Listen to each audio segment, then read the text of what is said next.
नमस्कार। दैनिक शिव टाइम में आप सभी का बहुत बहुत स्वागत है।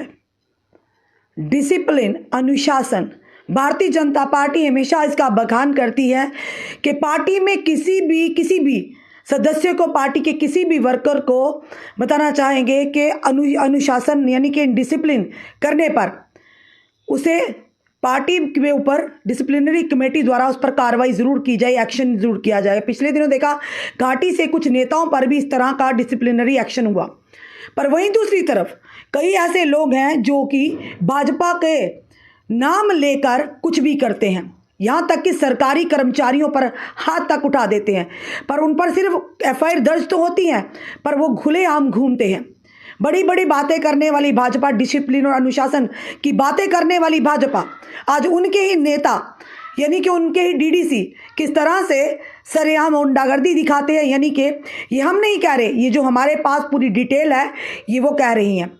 बताना चाहेंगे इस बार जो उनके डीडीसी मेंबर है, बताना चाहेंगे वाजिद बशीर टिक्कू जिनका नाम है, और बताना चाहेंगे ये वो व्यक्ति है जो डीडीसी यानी कि वाजिद बशीर टिक्कू जो डीडीसी मेंबर है, उन पर एक मामला दर्ज किया है।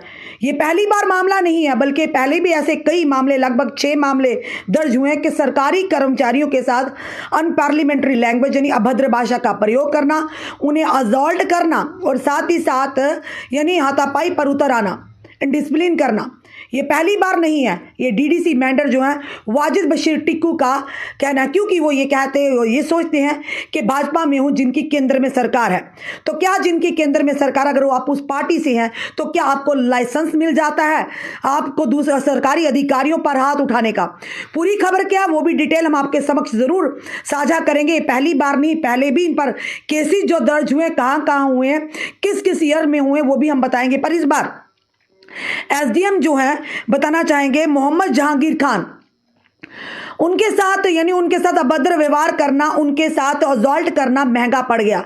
उनके खिलाफ एफआईआर दर्ज किया, वो भी एसडीएम के द्वारा। पूरी खबर क्या, वो भी बताना चाहेंगे आपको। वाजिद बशीर टिक्कू जो कि अपनी एग्रेसिव नेचर के चलते, इंडिसिप्लिन के चलते काफ़ी चर्चाओं में रहते हैं, पर इस बार और साथ ही साथ एफआईआर लगने के बाद भी वो खुलेआम घूमते हैं। अगर यही काम किसी आम व्यक्ति ने किया होता तो इस समय उसे सलाखों का मुंह देखना पड़ता। बताना चाहेंगे आपको कि डीडीसी सदस्य मेंबर यानी कि वाजिद बशीर उर्फ टिक्कू जो कि अपने दुर्व्यवहार और अपने यानी कि दबंगगिरी की वजह से जाने जाते हैं। पर पुलिस ने, बताना चाहेंगे PS member, police station member में डीडीसी बीडीसी परिषद की बैठक के दौरान एक सरकारी कर्मचारी पर हमला कर मामला दर्ज किया गया। यानी एक बैठक हुई जहां पर एसडीएम बैठे हुए थे, साथ में बीडीसी डीडीसी मौजूद थे, उनसे रिपोर्ट मांगी गई कि कार्य की रिपोर्ट दी जाए। उसी के चलते जो वाजिद बशीर टिक्कू है डीडीसी, उन्होंने आओ देखा ताओ देखा, इतना गुस्सा आ गया कि उन्होंने असॉल्ट किया, यानी हाथापाई पर उतर आए, इनडिसिप्लिन किया, अनपार्लियामेंट्री लैंग्वेज यूज कर दी, वो भी एसडीएम के साथ। बताना चाहेंगे आपको कि जिस तरह से उन्हें हमला कर दिया, उनके विभिन्न अपराधों कृत्यों के लिए PS member, police station member में मामले अलग अलग समय पर उनके खिलाफ पहले से ही 6 से अधिक उनके खिलाफ जो मामले हैं एफआईआर दर्ज की गई हैं। और साथ ही साथ बताना चाहेंगे पहला नहीं, यानी कि 6 एफआईआर पहले भी दर्ज की गई हैं, पर पार्टी ने उसके ऊपर क्या एक्शन लिया ये हम भी नहीं जानते। आज भी बड़े धड़ल्ले से कहते हैं मैं भाजपा से हूँ। और बताना चाहेंगे 6 से अधिक मामले होने के बाद भी अभी भी अपनी दबंगगिरी कर रहे हैं। ये ना केवल पहली बार है उन्होंने किसी कर्मचारी के साथ मारपीट किया, बल्कि इससे पहले भी उसने ऐसी हरकतें दिखाई हैं। 2017 में उन्होंने अपने कर्तव्यों का निर्वहन करते समय मेंढर के तत्कालीन तहसीलदार की पिटाई की थी। 2021 में मेंढर में एक ब्लॉक दिवस कार्यक्रम के दौरान उन्होंने डीडीसी पुंछ के साथ दुर्व्यवहार किया था। ये उनकी पूरी हिस्ट्री हम बता रहे हैं, कितने अच्छे कार्य किए हैं। साथ ही बताना कि 2022 में उन्होंने डीडीसी परिषद की बैठक के दौरान एडीडीसी पुंछ के साथ भी मारपीट की है। 1 महीने पहले उन्होंने तहसीलदार मेंढर और जब एक उपमंडल स्तर के अधिकारी के साथ भी मारपीट की थी। ये उनके तरफों से किए गए, क्योंकि उन्हें पता है मैं भाजपा का हूं और भाजपा जो अनुशासन की बात करती है, डिसिप्लिन की बात करती है, और जब भी उनके नेता या इस तरह के उनके वर्कर कोई कार्य करते करते हैं, कर्तव्य करते हैं इस तरह का, तो कहा जाता है डिसिप्लिनरी कमेटी ने एक्शन ले लिया। पर एक्शन क्या होता है, क्या है, ये पब्लिक डोमेन में नहीं लाया जाता। पर उसके बावजूद भी वो लोगों पर एफआईआर लगने के बाद भी वो खुलेआम घूमते हैं और लोगों को परेशान करते हैं, मार पिटाई करते हैं, क्योंकि उन्हें पता है भाजपा से मैं हूं। बताना चाहेंगे एफआईआर में कहा गया है कि मोहम्मद जहांगीर जो कि एसडीएम है, मोहम्मद जहांगीर खान की शिकायत पर वाजिद बशीर पर आईपीसी की धारा 353 यानी कि लोक सेवक को उसके कर्तव्यों से निर्वहन से रोकने के लिए हमला या आपराधिक यानी कि आपराधिक बल उपयोग करने के लिए, यानी बताना चाहिए असाल्ट और criminal force to deter public servant from discharge of his duty, उसको सरकारी एक कर्मचारी को, अधिकारी को काम करने के लिए रोकना, उसके ऊपर हमला करने के अपराध में, और साथ ही साथ 504 यानी कि इंटेंशनली इंसल्ट करना, जानबूझकर उनके साथ दुर्व्यवहार करना, उनकी इंसल्ट करना। उसके साथ ही बताएंगे कि इसके जानबूझकर अपमान करने के तहत मामला दर्ज किया गया है। और बताना चाहेंगे कि वाजिद बशीर टिक्कू आखिर आज तक जिसके ऊपर 6 मामले, पहले 6 से ज्यादा मामले दर्ज है और अलग अलग अधिकारियों को मार पीटने के, तो क्या ये सही है? आखिर किसकी शय पर ये हो रहा है? अगर कहीं एक आम जनता कभी किसी अधिकारी के साथ ऊंचा भी बोल देती है तो तुरंत उसे पुलिस का दरवाजा, पुलिस स्टेशन का देखना पड़ता है। तो क्या ऐसे लोगों के लिए जो डीडीसी है, जनता के प्रतिनिधि हैं, रिप्रेजेंटेटिव हैं, तो सुनिए, एक कर्मचारियों के साथ अगर अधिकारियों के साथ इस तरह से मार पिटाई, अभद्र व्यवहार कर सकते हैं, तो जो उनके क्षेत्र में आते हैं, लोग आते हैं, उनके साथ किस तरह से व्यवहार करते होंगे?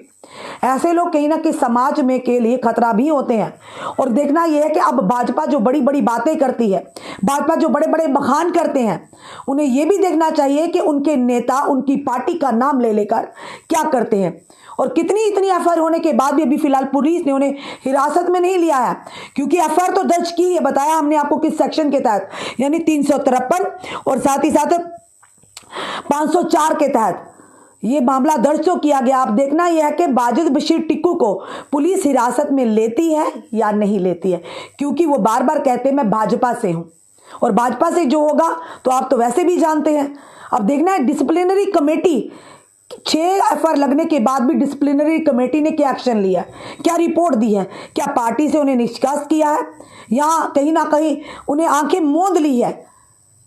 और रविंदर रैना जी से भी कहेंगे, रविंदर रैना जी, जब भी हम आपसे बात करते हैं आप बड़े अनुशासन तरीके से, डिसिप्लिन तरीके से हर एक से बात करते हैं, और अनुशासन के बड़े बड़े आप भी बखान करते हैं। और कहीं ना कहीं हमने भी देखा है कि आप हर एक के साथ बड़ी इज्जत के साथ, मान सम्मान के साथ बात करते हैं। पर आप ही के नेता, आप ही की पार्टी की छवि को किस तरह से खराब करें, जरा इस पर भी ध्यान दीजिए।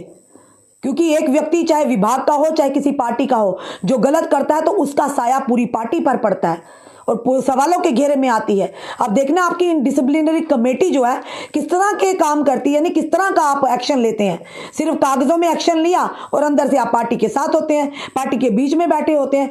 जिस व्यक्ति के ऊपर 6 से ज्यादा एफआईआर हो, आप तो खुद ही कहते हैं ऐसे लोगों की हमारी पार्टी में जगह नहीं है, हमारी पार्टी अनुशासन की पार्टी है, अनुशासनिक पार्टी है, यानी डिसिप्लिन वाली पार्टी है, डिसिप्लिनरी कमेटी भी है। उसके बावजूद भी आपकी पार्टी में रहते हुए लोग, आपके डीडीसी इस तरह का कर्तव्य कर रहे हैं, तो खुद बताइए क्या लगता है कि पार्टी ने एक्शन लिया होगा? ये बड़े सारे सवालों को खड़ा करती है। अगर यही चीजें विपक्षी दल के किसी नेता ने की होती या आम जनता ने की होती, आप लोग खुद हाहाकार करते, आपने इस समय रोडों पर आ जाते कि ऐसा क्यों हो रहा है। तो आपके ही नेता, आपके डीडीसी इस तरह से दुर्व्यवहार करेंगे एक एसडीएम के साथ, एक तहसीलदार के साथ, और उन पर एफआईआर तो लगती है पर वो खुलेआम घूमते हैं। यानी ये करनी और कथनी में एक विधान, एक निशान, एक प्रावधान का मतलब ये है कि कानून सबके लिए बराबर है, सबके लिए एक जैसी सजाएं हैं, सबकी गलती का एक जैसा उन्हें खमियाजा भुगतना पड़ सकता है। तो क्या लगता है जो भाजपा में है या भाजपा के साथ हैं उन्हें सब माफ है? अब देखना यह है कि वाजिद बशीर टिक्कू को भाजपा की डिसिप्लिनरी कमेटी क्या उन पर एक्शन लेती है इस कर्तव्य के बाद, जो एसडीएम के द्वारा एक एफआईआर लगाई गई है सेक्शन 353 के तहत, और सेक्शन साथ ही साथ 504 और 353 ये भी बता देंगे आपको कि असॉल्ट और क्रिमिनल फोर्स, यानी ये कहेंगे कि assault of criminal force from discharge to deter public servant from discharge of his duty, यानी कि लोक सेवक को उसके काम करने से, कर्तव्य करने से रोकना और हमले का आपराधिक बल का इस्तेमाल करना।